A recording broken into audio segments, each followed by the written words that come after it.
더하여 주시옵소서. 예수 그리스도의 이름으로 감사하며 기도하옵나이다. 아멘. 할렐루야.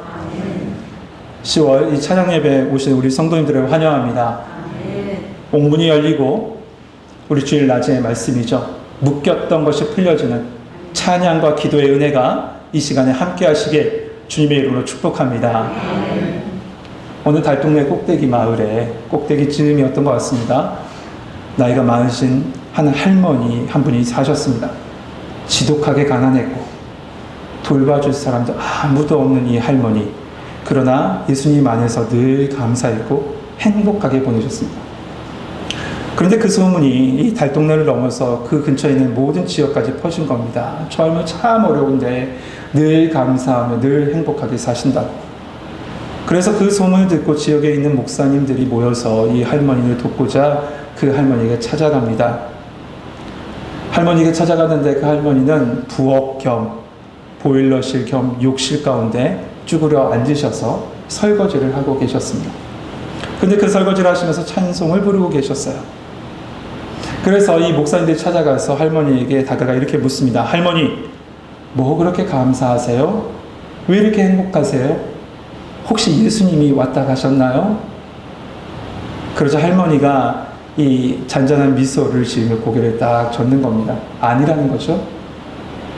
근데 이 목사님은 이 할머니가 잘 못 들으셔서 그런 줄 알고 재차 좀 더 큰 소리로 질문했어요. 할머니, 예수님 다녀가셨어요?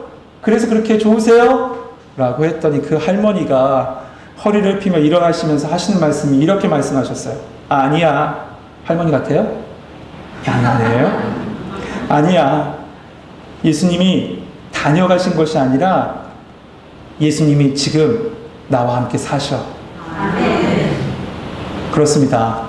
여러분, 신앙은 아는 사람 잠시 만나는 것 같은 그런 아는 것으로 끝나는 것이 아니라 예수님과 함께 언제든지 함께 사는 겁니다. 예수님을 알고 예수님을 생각하고 예수님을 말하는 것이 잘 믿는 것이 아니라 삶으로 예수님과 언제나 함께 동행하며 살아가는 것, 그것이 참된 신앙이라는 거죠. 그런데 신앙의 연수가 오래되고 직분을 받아도요, 이 삶 그리고 아는 것, 이 둘 사이에 균형을 이루지 못한 성도들이 참 많이 있다는 사실입니다. 이걸 어떻게 표현할까 곰곰이 생각해 보니까 이렇게 표현할 수 있을 것 같아요. 이 모습은 마치 교회에서는 주님과 함께 열심히 살다가 주님 여기 잠깐만 계세요 하고 내 삶의 현장에서는 홀로 그냥 가는, 별거하는, 삶의 현장에서는 별거하는 모습과 같은 모습이라는 거죠. 사도 바울은 복음을 알고 복음으로 사는 삶이 언제나 함께 가야 한다는 것을 잘 알았습니다. 그래서 그의 모든 서신을 보면요, 전반부는 예수 그리스도의 복음을 아주 밀도 있게 증거하고 있고요, 후반부에는 반드시 그 복음을 붙잡고 살아가는 삶에 대해서 꼭 이야기하고 있어요. 이 암 그리고 삶과 암을 연결시켜주는 접속사가 오늘 본문 1절에 나오는데, 그 접속사가 바로 그러므로라는 접속사입니다. 오늘 우리가 이 말씀을 함께 나누면서요, 복음의 삶과 암이 연결되는, 여러분의 인생 가운데 연결되는 그러므로의 은혜가 여러분 가운데 함께 하시길 주님의 이름으로 축복합니다. 우리 1절 말씀 같이 한번 읽어봅시다. 1절 같이 읽겠습니다. 시작.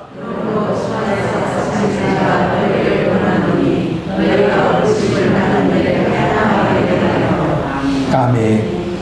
오늘 이 말씀의 모든 전체의 말씀의 대전제를 1절에서 밝히고 있는데, 그것은 뭐라고 밝히냐면, 이는 이 복음을 알고 붙잡는 자, 곧 부르심을 받은 우리는 그에 합당한 삶을 살아야 한다라고 말씀하고 계세요. 그렇다면 여러분, 어떠한 삶을 살아가는 것이 부르심을 받은 자가 살아가는 합당한 삶일까요? 4장에서 보면 두 가지를 얘기합니다. 첫 번째는 하나됨이고요, 두 번째는 거룩함입니다. 같이 따라합시다. 하나됨, 거룩함. 오늘 이 둘 중에서 하나됨에 대해서 같이 말씀을 나누려고 해요. 그렇다면 그 하나됨에 대해서 뭐라고 합니까? 2절, 3절은 어떻게 하나 될 수 있는지를 가르쳐주고 있는데, 2절, 3절 말씀 보면 모든 겸손과 온유로 하고 오래 참음으로 사랑 가운데서 서로 용납하고 평안에 매는 줄로 성령이 하나 되게 하신 것을 어떻게 하라고요? 힘써 지키라. 성령의 하나 되게 하신 것을 힘써 지키랍니다. 먼저 해야 될 것, 힘써 지키는 겁니다. 근데 여러분, 이 말씀을 오해하시면 안 돼요. 이 말씀을 듣고 내가 애써서 교회를 하나로 만들어야 되겠구나, 이렇게 말씀하고 계신 것이 아니에요. 내가 힘내서 이 교회를 하나로 만드는 것이 아니에요. 오늘 본문에 지키라 라는 말씀이 있죠. 이 말씀의 헬라어는 테레인이라는 단어인데, 이 말씀 뭐냐면 너가 소유하고 있는 것 그거 잊어버리지 말고, 그거 무너뜨리지 말고 지키라 라는 거예요. 그럼 우리가 소유하고 있는 게 뭐예요? 성령이 교회를 하나 되게 하신 거잖아요. 성령님이 교회를 하나 되게 하셨어요. 그 교회들을 하나 되게 하신 것을 우리는 복음으로써, 사랑으로써 지켜내는 겁니다. 우리가 만드는 것이 아니에요. 여러분, 사실 우리네 현실을 보면 우리의 능력으로는 어떤 것을 하나 되게 만들 수가 사실 없습니다. 하나님은 예수 그리스도의 그 십자가를 통해서 우리를 하나 되게 하셨는데, 우리는 우리를 돌아보면 그걸 지키지 못하고 매일 분열하고 다투고 아무것도 아닌 일을 시기하고 막 그러고 있잖아요.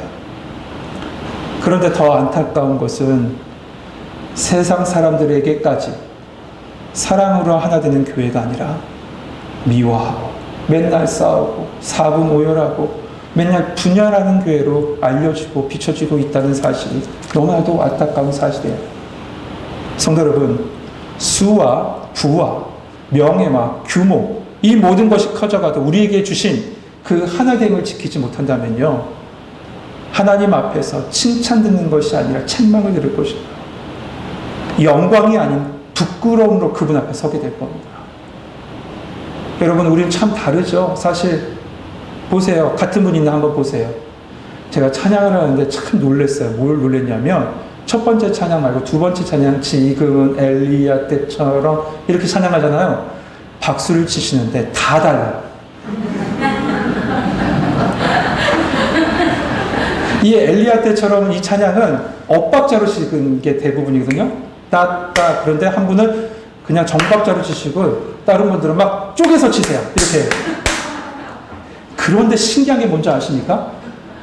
다 맞아요. 그걸 보면서 놀랐어요. 이야, 참 다른데.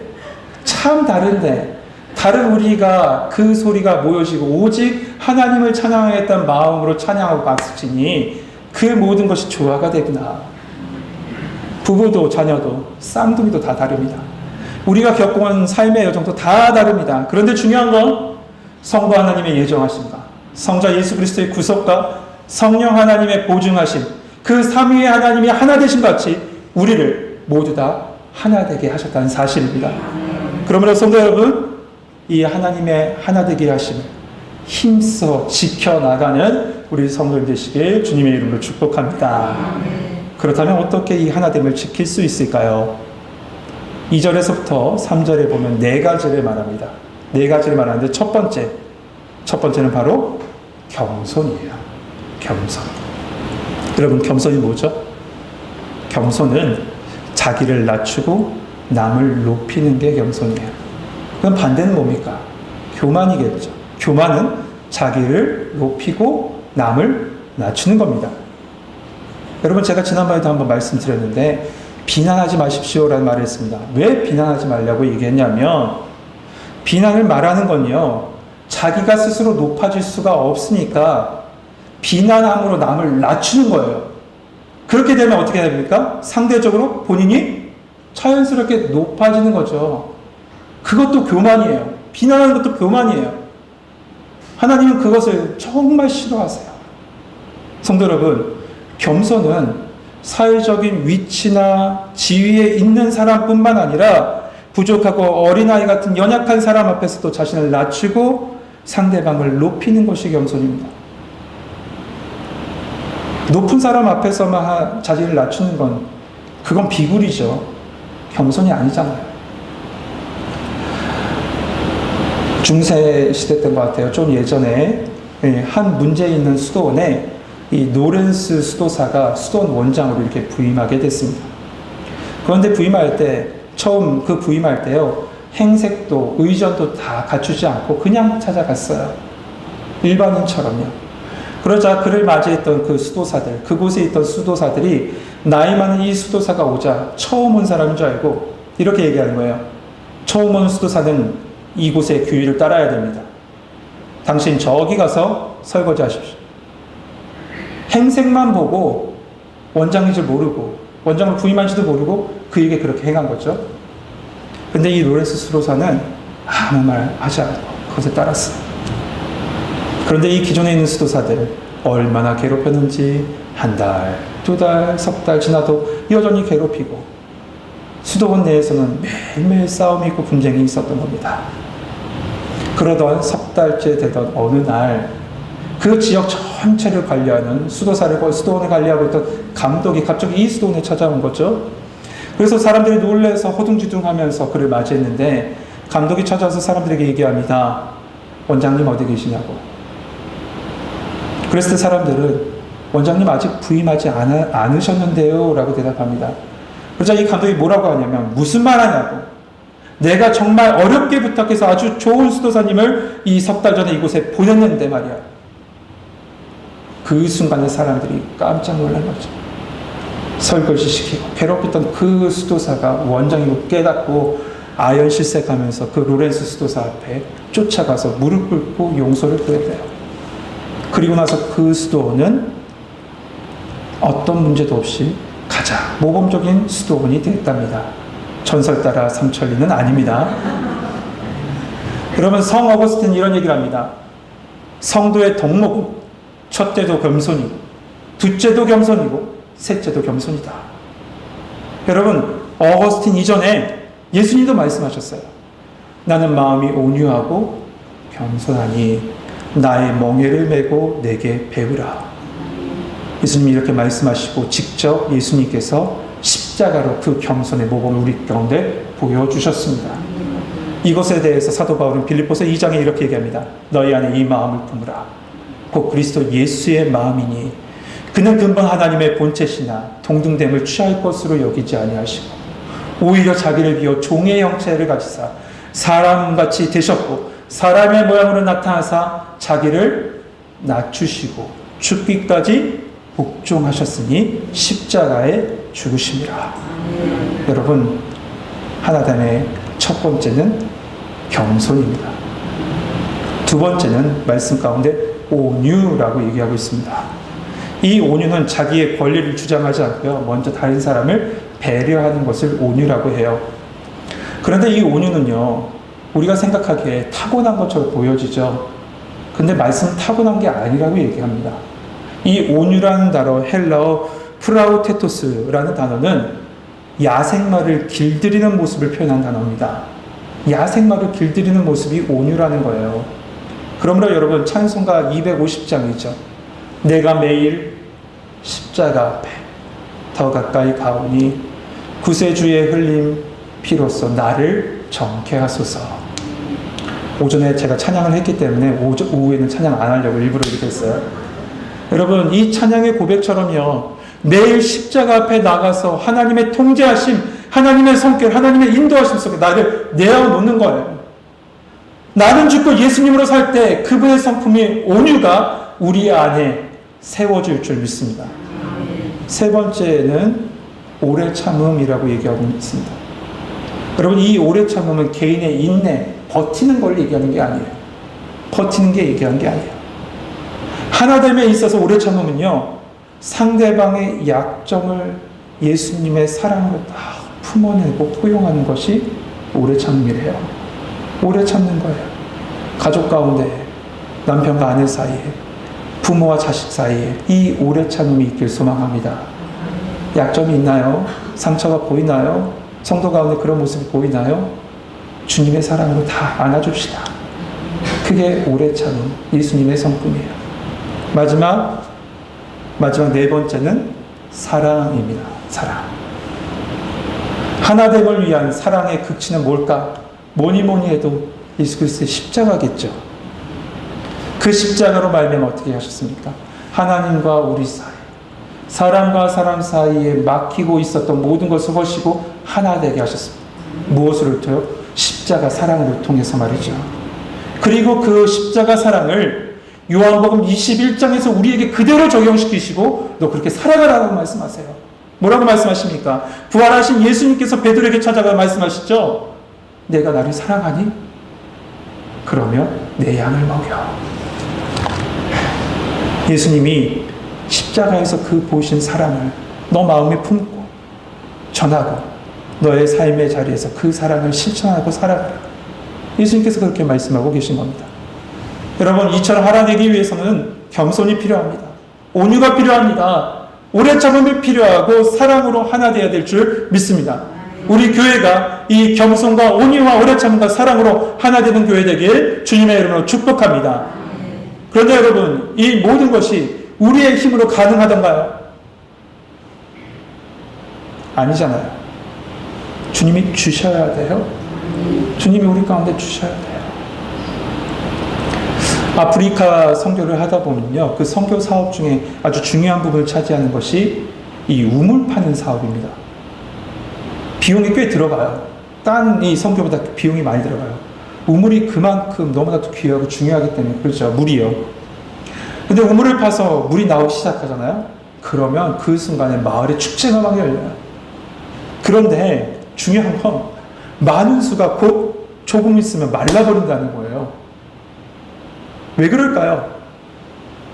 이 수원지에 관정을 뚫어서 그곳에 물길을 내야 되는데 그러지 못하고 그냥 잠시 흐르는 그 물줄기에 관을 연결하니 조금 나오다 그냥 쑥 말라버리는 거죠. 이와 같이 여러분, 우리 마음에 겸손과 온유와 오래 참음과 사랑이 끊어지지 않기 위해서는 이랬다 저랬다 하는 내 심정이 아니라 모든 것의 근원 되시고 완전하신 예수 그리스도 앞에 우리의 마음을 연결시켜야 될 줄 믿습니다. 그 말씀이 4절에서부터 6절에 말씀하고 있는 거예요.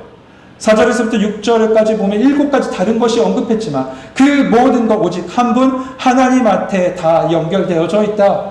우리 모두는 하나님께 연결되어 있다라고 말씀해 주고 계신 겁니다. 사랑하는 성도 여러분, 초대교회는 비슷한 사람들이 모인 공동체가 아닙니다.